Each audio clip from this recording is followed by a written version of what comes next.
Hi, it's me again with Corel Draw Tips and Tricks, and I promise this is the last one. The gentleman I'm trying to help is having trouble. I'm trying to talk him into or using the nudge, and he can't nudge the white off like I did earlier. Well, so select all this, and you cannot just convert it or break the curve apart because you lose the center of your O.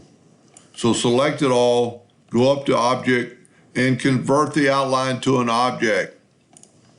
Then you can nudge just the white. Let's move this blue over so you can see it.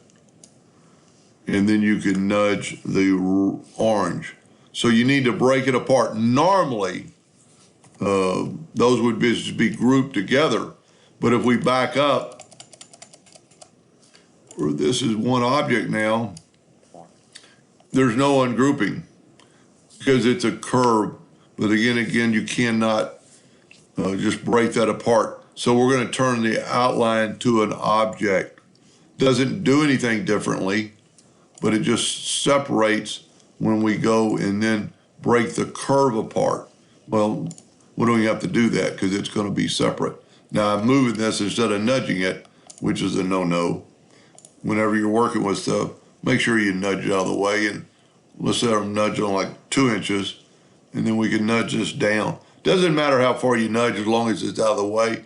I like nudging to the right, and then we can do stuff like left click, right click, and get that outline like we did earlier.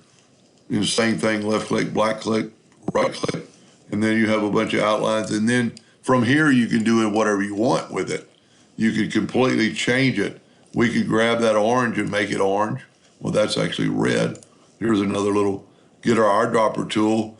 From the eyedropper, you could take a sample and then put it in here, or you can actually do that inside of the Smart Fill tool. Has an eyedropper that you can grab that orange and then fill it in. And then just take a white and do the outside. Well, we've got the dividing line between there, but you see what I'm doing. Anyway, hope that makes it a little bit easier to understand. And thank you for watching.